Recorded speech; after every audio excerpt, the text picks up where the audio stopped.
तो वहां पे सिर्फ पढ़ाई लिखाई कमजोर नहीं होती है, पूरा माहौल खराब हो जाता है। और जो यंग लोग वहां आ रहे हैं, अपने जो लॉ की लगन लिए, जैसे फैज साहब कहते हैं, आ रहे हैं कि हमें कुछ मिलेगा यहाँ पे, वहां पे सिर्फ अंधकार बढ़ता है। और यही हाल हमारी दिल्ली यूनिवर्सिटी का भी हो रहा है। मैं आपको ये बता दूं कि इसमें जो इंडिविजुअल जो वाइस चांसलर बनाए जाते हैं उनका तो रोल होता ही है, लेकिन अगर आप सोचते हैं वो अपने आप ही कर रही हैं, सब कर भी रही होंगी, लेकिन इनके पीछे जो ताकतें हैं, इनको रखा गया है इस वजह से कि ये सब काम हो। उसके आगे भी बढ़ के वो और भी शायद उनका अपना भी कोई एजेंडा है कि उसके बियॉन्ड भी हम करें। सबसे पहले कानून ऐसे बनाए गए हैं जिसमें पूरी ट्रांसपेरेंसी खत्म हो गई है और जानबूझ के किया गया। मुबारकबाद देना चाहती हूँ, जिस तरह से इन्होंने यूनिवर्सिटी बचाने की लड़ाई नहीं छोड़ी है। और बड़ी तो कहना चाहती हूँ कि हमारी दिल्ली यूनिवर्सिटी के एसोसिएशन ने ये लड़ाई काफी हद तक छोड़ दी है, और उसकी वजह भी मैं बताऊंगी। जड़ जो है वो रिक्रूटमेंट है, क्योंकि यूनिवर्सिटी को बनाने में और बिगाड़ने में रिक्रूटमेंट का बहुत बड़ा हाल होता है। दूसरा होता है एडमिशन का, वो उसका हाल हम देख रहे हैं, एनटीए जो एडमिशन करा रहा है स्टूडेंट्स का। रिक्रूटमेंट के थ्रू आप अगले 50 साल तक अपनी यूनिवर्सिटी को फिर संभाल नहीं सकते। अगर आपने एक बार गलत रिक्रूटमेंट कर दिए या ऐसे लोगों को रिक्रूट किया जिनकी दिलचस्पी टीचर होने में नहीं है, या जिनकी काबिलियत नहीं है, या कोई ऐसे रास्ते से आए हैं जो एक खुला, जो ट्रांसपेरेंट रास्ता नहीं है जिसमें लोगों का भरोसा, वहां पे सिर्फ पढ़ाई लिखाई कमजोर नहीं होती है, पूरा माहौल खराब हो जाता है। और जो यंग लोग वहां आ रहे हैं, अपने जो लॉ की लगन लिए, जैसे फैज साहब कहते हैं, आ रहे हैं कि हमें कुछ मिलेगा यहाँ पे, वहां पे सिर्फ अंधकार बढ़ता है। और यही हाल हमारी दिल्ली यूनिवर्सिटी का भी हो रहा है। मैं आपको ये बता दूं कि इसमें जो इंडिविजुअल जो वाइस चांसलर बनाए जाते हैं उनका तो रोल होता ही है, लेकिन अगर आप सोचते हैं वो अपने आप ही कर रही हैं, सब कर भी रही होंगी, लेकिन इनके पीछे जो ताकतें हैं, इनको रखा गया है इस वजह से कि ये सब काम हो। उसके आगे भी बढ़ के वो और भी शायद उनका अपना भी कोई एजेंडा है कि उसके बियॉन्ड भी हम करें। सबसे पहले कानून ऐसे बनाए गए हैं जिसमें पूरी ट्रांसपेरेंसी खत्म हो गई है और जानबूझ के 2010 में जो रेगुलेशन आया था यूजीसी का रिक्रूटमेंट को लेके, उसमें सिलेक्शन कमेटी को 100% वेटेज कभी नहीं दिया जाता था कि इंटरव्यू ही सब कुछ है। आपके रिटन क्वालिफिकेशंस, आपकी पब्लिकेशंस, आपके जो जो डिग्रियां आपने हासिल की, जो आपका रिजल्ट आया है, टीचिंग एक्सपीरियंस, इन सब चीजों को जोड़ा जाता था। बचता था 20% इंटरव्यू के लिए। मेरे दोस्त जो जाते थे एज एक्सपर्ट, उनको बता दिया जाता था 80 में से उसको हमने ऑलरेडी दे दिया है क्योंकि ये पेपर क्वालिफिकेशन है, और 20 नंबर में से आप लोगों को देना है। तो अगर आप किसी को फेवर भी करना चाहें या जो भी आपकी मदद, लेकिन इसमें भी क्रिटिसिज्म भी होती थी कि भाई हमको इतनी फ्रीडम नहीं दी जा रही है, लेकिन ये सेफ गार्ड था कि जो लोग जिनके कोई कनेक्शन नहीं है, अपनी क्वालिफिकेशन लेके आए हैं, उनको एक फेयर चांस मिलेगा। एक ट्रांसपेरेंट तरीके से उनकी क्वालिफिकेशन, डिग्रियां वगैरह सब गिनी जाएंगी।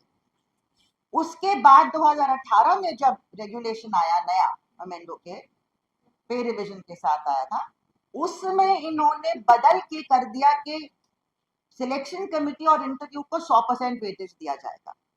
तभी हम लोग को पता चल गया कि ये गड़बड़ करने जा रहा है। हमारे यहाँ पिछली सरकार ने भी जो गलत नीतियां अपनाई थी, उसमें 50% टीचर एडहॉक रखे गए, पद भरे नहीं। और जब ये लोग आए सरकार में 2014 में, इसके बाद जब इन्होंने भरने की प्रक्रिया शुरू की, शुरू भी इसलिए नहीं की कि वो भरना चाह रहे थे, वो भी वही प्राइवेटाइजेशन की नीतियां फॉलो कर रहे हैं। लेकिन यूनियन जो उनको तंग करता था और बार बार उनकी पॉलिसीज को वापस करवाता था, 2016 में इनकी इसी सरकार की पॉलिसी वापस करवाई क्योंकि हम सड़कों पे थे।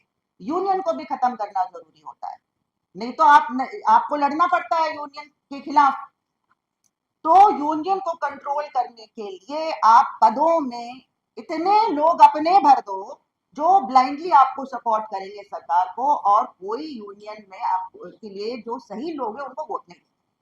तो इस तरह से ये किया गया, और जो सिलेक्शन कमेटी की प्रक्रिया उसको पूरी तरह से मिसयूज करके एक्सपर्ट्स कहाँ कहाँ से आ रहे हैं किसी को मालूम नहीं, नाम भी नहीं सुना यूनिवर्सिटीज का। दिल्ली यूनिवर्सिटी के अपने प्रोफेसर्स को एक्सपर्ट के तौर पे नहीं बुलाया गया। एक्सपर्ट्स चिट ला रहे तो उनको पहले से बताया गया था ये अपॉइंटमेंट होने हैं। बहुत और एलिगेशन आए, मेरे पास सबूत नहीं, मैं नहीं कहना चाहती कि क्या क्या लोग कह रहे हैं कि ये भी हो रहा था, पैसा भी चल रहा था, वो भी चल रहा था, लेकिन हमारे पास सबूत नहीं, क्योंकि वो सबूत किसको दें जाके।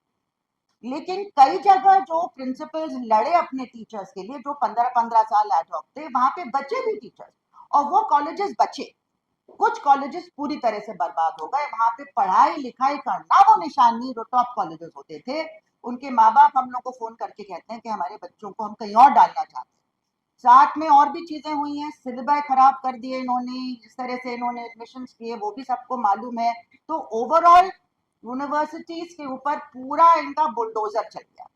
दिल्ली यूनिवर्सिटी तो पूरी तरह से बर्बाद है। आप लोग जेएनयू में कम से कम सिलेबस अभी अपना बना रहे हैं, वो भी चंद दिनों की बात है, आपको सिलेबस बना के भेजे जाएंगे कि आप वैल्यू एडेड कोर्स पढ़ाओ, वैदिक mathematics, yoga, fitness, fit India वगैरह वगैरह, ये सब पढ़ाओ। आपको सब्जेक्ट पढ़ाने की जरूरत नहीं है, क्योंकि एज हमारे संजय भाई साहब ने कहा, इनको अनपढ़ इंडिया चाहिए, क्योंकि इनको चाहिए कि लोग जाके नाचें, वल्गर डांसिंग करें, मस्जिदों के सामने हिंसा करें, कांवड़िया यात्रा में जाके हिंसा करें, लोगों को तंग करें, ये चाहते हैं, और इनका एजेंडा फॉलो करें, जो कम्युनलाइजेशन का एजेंडा, हिंदुस्तान को बर्बाद करने का एजेंडा। ये साम्राज्यवादी ताकतें इन लोगों से ये काम करवा रही हैं, हिंदुस्तान को बर्बाद करने।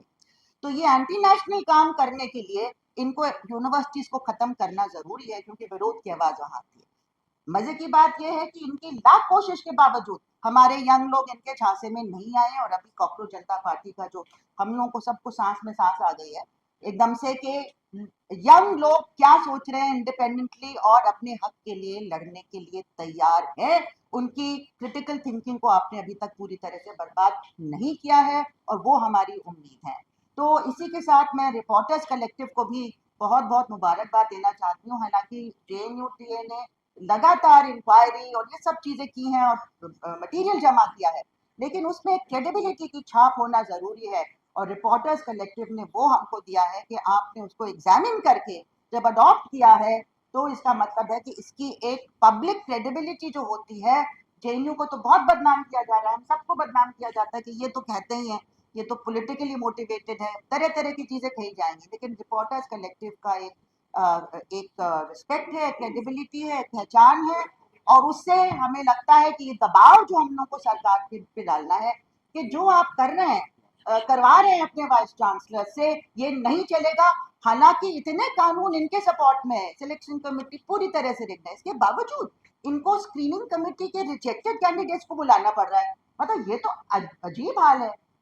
मुझे नहीं मालूम कि डीयू में भी ऐसा हुआ, डीयू में तो वैसे ही अपना काम करवा लेते हैं ये लोग, लेकिन यहाँ पे इतनी हदें पार हो गई हैं कि अब तो इनको बचाना मुश्किल है। अगर सरकार पे हम दबाव बना पाए अच्छी तरह से कि ये नहीं चलेगा, this vice chancellor must go, accountability का सवाल है। हम नहीं कह रहे अगला वाइस चांसलर आएगा कुछ बढ़िया करेगा, अगला एजुकेशन मिनिस्टर आया है, पता नहीं क्या हम उम्मीद रखते हैं उनसे, उनकी क्या रिकॉर्ड उनका रहा है, लेकिन एक अकाउंटेबिलिटी कि आप गलत काम करेंगे, अपना काम ठीक से नहीं करेंगे तो आपको जवाबदेही होना पड़ेगा, आप जाएंगे।